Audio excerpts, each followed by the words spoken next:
नमस्कार, आदाब, सत श्री अकाल, जय हिंद। दोस्तों, स्वागत है वीडियो में। आज का प्रीमिक्स आईआर का रहेगा।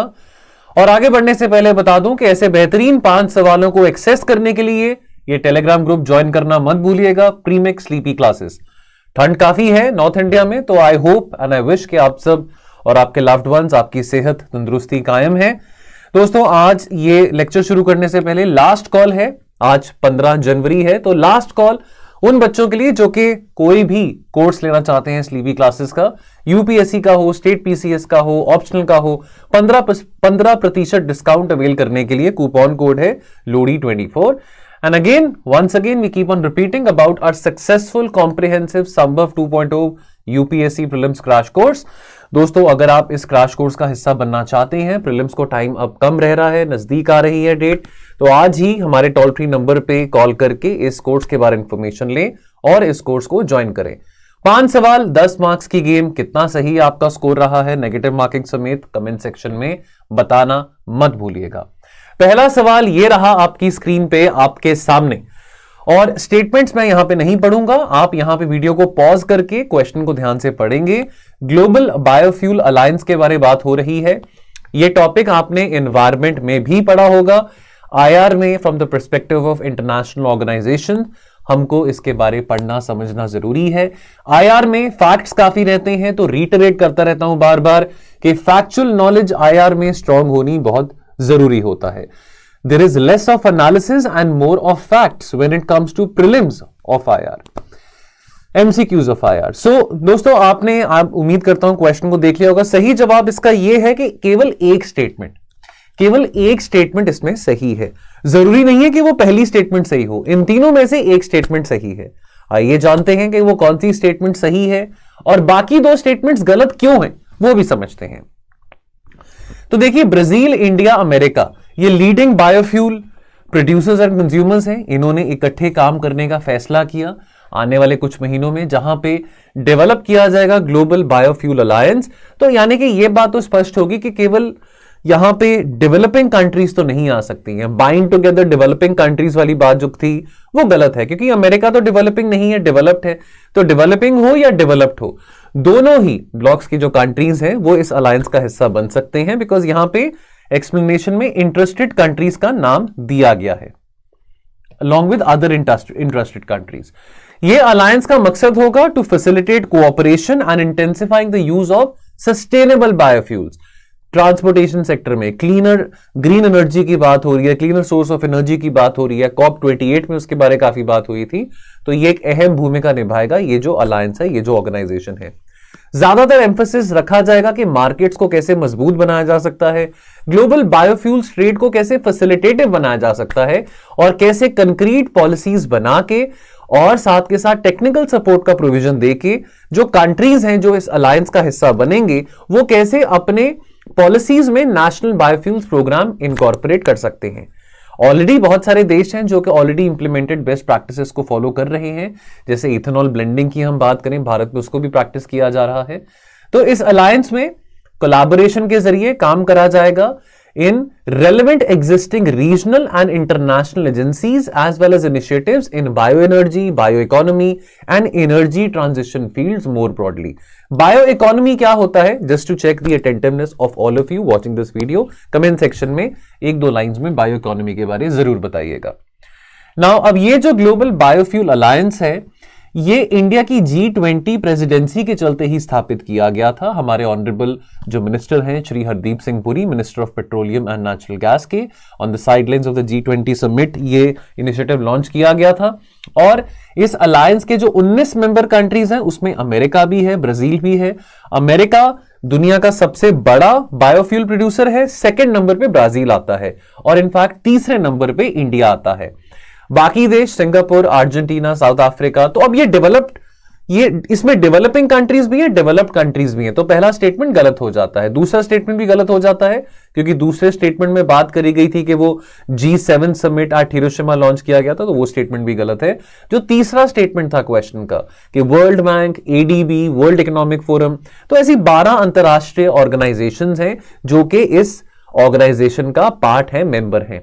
भारत, ब्राजील और अमेरिका, ये तीनों देश कंट्रीब्यूट करते हैं 85% share in production and 81% consumption of ethanol. तो ये फैक्चुअल बात आपको पता हो। ब्रेकअप अमेरिका, ब्राजील और इंडिया का भी आपको पीडीएफ में दिख जाएगा। अगला क्वेश्चन फिर एक इंटरनेशनल ऑर्गेनाइजेशन से ही संबंधित है, global partnership on artificial intelligence. अगर आप pathway to prelim series follow करते हैं तो उसमें एक महीने पहले 16 दिसंबर को मैंने वीडियो बनाया था for everything you should know about the global partnership on artificial intelligence. Please go and watch that video if in case you haven't. Now these are 3 statements in front of you और आपको यह बताना है कि इनमें से कौन सी अबव मेंशन स्टेटमेंट या स्टेटमेंट्स करेक्ट है। अगेन इसमें आंसर है only one. Again not necessarily that the first statement is correct. तीनों में से केवल एक स्टेटमेंट सही है। वो कौन सी स्टेटमेंट है उसका हम यहां पे अंदाजा लगाएंगे। वैसे जो थर्ड स्टेटमेंट है वो सही है। आइए जानते हैं क्यों थर्ड स्टेटमेंट सही है और पहले 2 गलत क्यों है। तो आप देख रहे हो कि जब आप कोई मॉक टेस्ट दे रहे हो, जब आप प्रीमिक्स देख रहे हो, कहीं पे भी मॉक टेस्ट दे रहे हो, आजकल तो बच्चे जैसे इंस्टाग्राम पे भी और फेसबुक पे भी क्वेश्चंस प्रैक्टिस करते हैं, बहुत सारे इंस्टीट्यूट्स क्वेश्चंस डालते रहते हैं, तो constructive use of social media. Always remember कि जो गलत स्टेटमेंट्स हैं उसको इग्नोर नहीं करना, वो गलत क्यों है वो भी समझना है। That is also very important. Now ये जो जीपीएआई है ये एक मल्टी स्टेक होल्डर इनिशिएटिव है। ये एआई को रेगुलेट करने के लिए नहीं बनाया गया। This is basically form to bridge the gap between the theory and practice on artificial intelligence by supporting cutting edge research and applied activities on AI related priorities. इसको प्रपोज करा गया था कनाडा और फ्रांस के द्वारा। कब किया गया था? 2018 में किया गया था G7 समिट। लेकिन इसको ऑफिशियली लॉन्च कब करा गया? जून 2020 में। इसको होस्ट ओईसीडी के द्वारा किया जाता है। तो ये वीडियो है फ्यू मिनट सीरीज का पाथवे टू प्रीलिम्स का 16 दिसंबर 2023 को। ये वीडियो जो है all you need to know about the GPAI sleepy classes के यूट्यूब चैनल पे डाला गया था। नहीं देखा तो प्लीज जाके देखें, वैल्यू होगा, वैल्यूडेशन आपको मिलेगा। और भी डिटेल में इसके बारे में बात करी गई है। तो जीपीएआई क्या करता है? GPI brings together people from industry, from academia, from the government, from the civil society कि कैसे हम AI को और फैसिलिटेटिव बना सकते हैं। 2023 का जो GPAI समिट था वो कहां हुआ था? इंडिया में न्यू दिल्ली में हुआ था 12 से 14 दिसंबर के बीच में। तो देयरफॉर इसी का वीडियो मैंने तब बनाया था 16 दिसंबर को। जो थर्ड स्टेटमेंट था वो करेक्ट है कि भारत फाउंडिंग मेंबर है जीपीएआई का। भारत ने ये अलायंस, ये मल्टी स्टेक होल्डर इनिशिएटिव जून 2020 में ही ज्वाइन कर लिया था। चलो आई होप ये क्वेश्चन इजी लगा हो। अगले सवाल के टुवर्ड्स बढ़ते हैं। अगेन ये क्वेश्चन काफी इजी है। Which of the following ethnicities are incorrectly paired? Incorrectly paired पूछा गया है। तो यहां पे ध्यान देना है हमने। Most of you will and up marking कि कौन सी करेक्टली पेयर्ड है। मतलब हो सकता है कि आप क्वेश्चन को ध्यान से पढ़ भी रहे हो, बट ये हमको पता है कि हुथीज बिल्कुल यमन में है। यमन में सिविल वॉर 2015 से चलता आ रहा है। इनफैक्ट मैंने अपने करंट अफेयर्स के कोर्स में, जो आईआर के करंट अफेयर्स का प्रोग्राम है, उसमें भी बहुत कॉम्प्रिहेंसिवली कवर करा है about this civil war happening in Yemen. Houthis जो है, again this is a Shia subset, the Zaidi subset, which is again a subset of the Shia sect of Islam. Hezbollah, well again this is a militant organization in Lebanon. This is again this organization is of course again paying allegiance to the Shia sect of Islam. So both Houthis and Hezbollah are being supported by Iran, which is the leader of the Shia world. And Hezbollah की formation 1982 में हुआ था। जहां तक ईगुर्स की बात है, ये स्टेटमेंट इनकरेक्टली मैच्ड है। ईगुर्स कहां पाए जाते हैं? जिनजियांग में पाए जाते हैं। So therefore which of the above mentioned are matched incorrect? Only one. Only one is matched incorrect, which is Uighurs. Uighurs जो है ये जिनजियांग में पाए जाते हैं। जिनजियांग कहां पे है? North western province of China पड़ता है। और बहुत सारे civil society organization, countries across the world वो यहां पे क्रिटिसाइज भी कर रहे हैं चाइना को upon the atrocities and the genocide which is being inflicted upon these people, the Uyghurs people in China. और Uyghurs जो है वो predominantly Muslim minority Turkic ethnic group है, जिनका जो ओरिजिन्स है that can be traced to central and eastern Asia. ये अपनी खुद की ही भाषा बोलते हैं which is very similar to the Turkish language. As you can see, this is the Xinjiang Autonomous Region in the northwestern part of China. All right, चौथे सवाल के टुवर्ड्स बढ़ते हैं। एक्ट ईस्ट पॉलिसी और मैं आगे नहीं बोलूंगा। एक्ट ईस्ट पॉलिसी की बात यहां पे करी जा रही है। 4 स्टेटमेंट्स हैं। एक्ट ईस्ट पॉलिसी 2014 में जब मोदी जी प्रधानमंत्री बनते हैं तो लुक ईस्ट का नाम बदल के रिक्रिश्चियन करके उसका नाम एक्ट ईस्ट पॉलिसी रखा जाता है। ये 4 स्टेटमेंट्स हैं, पॉज करके देख लो, ठीक है, पॉज करके यहां पे चारों स्टेटमेंट्स पढ़ लो, फिर यहां पे भी पॉज कर लो। Which of the above mention statements are correct, ये 4 आपको यहां पे ऑप्शंस दिए गए हैं, ठीक है। पॉज कर लिए, फिर से यहां पे पॉज कर लो, यहां पे पॉज कर लो, बढ़ते हैं सवाल के टुवर्ड्स, आंसर के टुवर्ड्स। बी ऑप्शन जो है वो सही है, यानी कि स्टेटमेंट 2, 3 एंड 4 सही है, स्टेटमेंट 1 जो है वो गलत है। पढ़ने में लगेगा कि स्टेटमेंट 1 गलत क्यों है। Focus of Act East policy is economic and security integration and the focus area increased to Southeast Asia। तो लगेगा कि हाँ सही है, Southeast plus East Asia। South East Asia में एशियान आ जाता है, ईस्ट एशिया में साउथ कोरिया, जापान, ये सब देश आ जाते हैं। तो south east and east Asia, ये बात आपको याद रखनी है। आईआर में एक बहुत लंबा लेक्चर है look east to act east वाला, बहुत डिटेल में मैंने कवर किया है। तो जो बच्चे ये वीडियो देख रहे हैं और जिन बच्चों का अटेम्प्ट, पहला अटेम्प्ट या दूसरा अटेम्प्ट अगले साल होने वाला है, अगर आप किसी कारणवश इस साल अटेम्प्ट नहीं देख रहे हैं तो हमारे जीएस के कोर्सेज को भी आप ज्वाइन कर सकते हैं। लुक ईस्ट एक्ट ईस्ट को बहुत डिटेल्ड तरीके से कवर कराया जाता है हमारे लेक्चर्स में। देखिए, फोकस्ड लुक ईस्ट का था 1991 में जब यूएसएसआर का डिसइंटीग्रेशन होता है। Look east policy Narasimha Rao ji की सरकार ने यह फॉर्मुलेट करी थी। तो फोकस था कि हमने अर्थव्यवस्था के मामले में इंटीग्रेट करना है मजबूती के साथ साउथ ईस्ट एशियन इकोनॉमीज के साथ। तो प्राइमरली यहां पे एशियान ब्लॉक की बात आ जाती है। On the other hand, focus of the act east policy, देखिए ठंड कितनी है कि हाथ भी ऐसे करके गर्म करने पड़ रहे हैं। It's so cold inside the studio also. On the other hand, जो फोकस है एक्ट ईस्ट पॉलिसी का वो इकोनॉमिक एंड सिक्योरिटी इंटीग्रेशन है।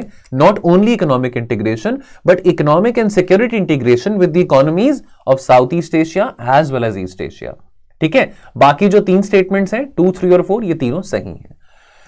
चलिए फिर बढ़ते हैं लास्ट क्वेश्चन के टुवर्ड्स, पोलिसारियो फ्रंट। ये क्वेश्चन मैंने पुराने प्रीमिक्स में से उठाया है। तो वो प्रीमिक्स जो था हो गया, इस बात को साल से ऊपर हो गया है। तो just to check the attentiveness, just to check, because ऐसा नहीं है कि यूपीएससी ने बिल्कुल 2023 के करंट अफेयर्स में से पूछना है। आईआर में 2022 के करंट अफेयर्स में से भी टॉपिक आ सकता है। So Polisario Front is often in news because ये 4 ऑप्शंस आपको दिए गए हैं।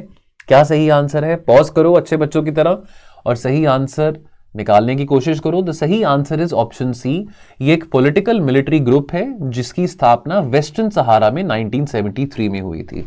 As you can see, Western Sahara is a country in the African continent. Morocco, Mauritania, ये कंट्रीज इसको नेबर कर रहे हैं। Western Sahara sparsely populated desert region है नॉर्थ वेस्ट अफ्रीका में। It is bordered by Morocco in the north, map में आप देख सकते हैं, Algeria towards the northeastern patch and Mauritania in the east and in the south. So all this is Mauritania. Map थोड़ा यहाँ पे cut करके डाला है। Now इसका बहुत एक लंबी कोस्ट लाइन पड़ती है with the Atlantic Ocean. As you can see, this has a long coastline with the Atlantic Ocean as well. And along with that, this region is very rich in minerals, in phosphates, और यहाँ पे fishing, बहुत fertile fishing ground भी है। Fishing industry के लिए भी बहुत अच्छा और इंपॉर्टेंट ल्यूक्रेटिव रीजन माना जाता है। ये एक फॉर्मर स्पेनिश कॉलोनी है। तो Western Sahara is a former Spanish colony and this is home to the nomadic indigenous Sahrawi tribe, ठीक है। बहुत सालों से, फॉर लॉन्ग डेकेड्स, मोरक्को ने क्लेम करा है control over the Western Sahara region, saying that many years ago Western Sahara was also the part of the Moroccan Empire, was also under the control of the monarch of Morocco। अब Sahrawi insurgency के बारे में आपको बात बताऊं, क्योंकि जो predominant tribe है वेस्टर्न सहारा रीजन में, that is the Sahrawi. Early 1970s में स्पेन के ऊपर प्रेशर पड़ रहा था अपनी कॉलोनीज को, यानी कि अपनी कॉलोनीज को वकेट करना इन the African continent, and therefore this gave rise to this Sahrawi insurgency in Western Sahara। So therefore insurgency was led by this political military group जिसका नाम है पोलिसारियो फ्रंट। इस फ्रंट को बनाने में, इस ऑर्गेनाइजेशन को बनाने में लिबिया और अल्जीरिया दोनों का बहुत बड़ा हाथ था। दोनों फ्रेंडली कंट्रीज हैं towards Western Sahara. Polisario Front का जो फुल फॉर्म है Popular Front for the Liberation of Saguia el Hamra and Rio de Oro. Now, Spain eventually withdrew from the region in 1975 after facing a lot of pressure from this front, and after 1975 up till 1990 there was this civil war happening in Western Sahara because Morocco wanted to occupy the vacuum left after the Spanish colonists vacated this area. So the civil war which happened in Western Sahara between 1975 to 1990, उसमें Morocco भी involved था, Mauritania भी involved था, plus this group, the Polisario Front was also involved. So ये 5 सवाल थे.